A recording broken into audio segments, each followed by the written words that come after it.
ଆଜ୍ଞା ହଁ ପାଳନ କରିବେ।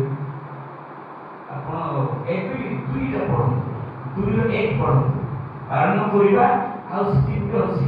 ମନ ନଥିଲେ ପାଳନ କରୁ କି? ମନ ନଥିଲେ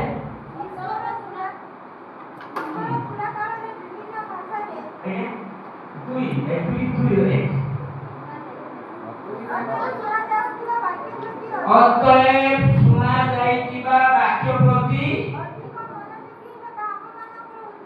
କେତେ ଆଜ୍ଞା ମନୋଯୋଗୀ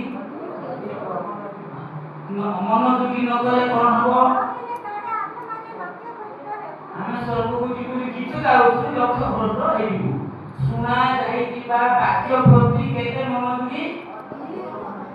ଆମର ବେଶୀ କମ ଅଛି। ବଗଳରେ 8 ଘଣ୍ଟା ଖଟିଲେ 8 ମିନିଟ୍ କଷ୍ଟ ଲାଗୁଛି। କେମିତି ହବ? ମରିବା ପାଇଁ 6 ଦିନ କାମ କରୁଛୁ ନାହିଁ ନା?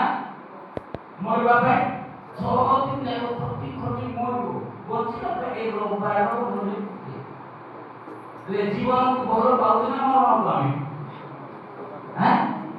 ଯେ କଣ ଖାଇବି କଣ ପିଇବି ଚିନ୍ତା, ମରଣ ଚିନ୍ତା ନା ଜୀବନ ଚିନ୍ତା? କାମ ନ କଲେ ଆଇବ ନାହିଁ, କେମିତି କରିବ?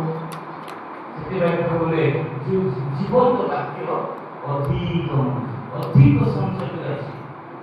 ଅଧିକ ସଞ୍ଚୟ କଲେ ଆପଣ ଜୟ କରିବେ। ହାଲେଲୁୟା। କହିବାକୁ ଚାହୁଁନି ଆୟୁବ ସେଥିପାଇଁ ସେ ଜୟ କଲେ। କାରଣ ଆୟୁବ 23:12 ପଢିବା ପରେ ଆପଣମାନେ ଆମେ ପରାମର୍ଶ ଦଉଛି, କହିଲି କେତେଟା ବଟିକା ଘରେ ଯାଇକି ଖାଇବ ବୋଲି ଡକ୍ଟର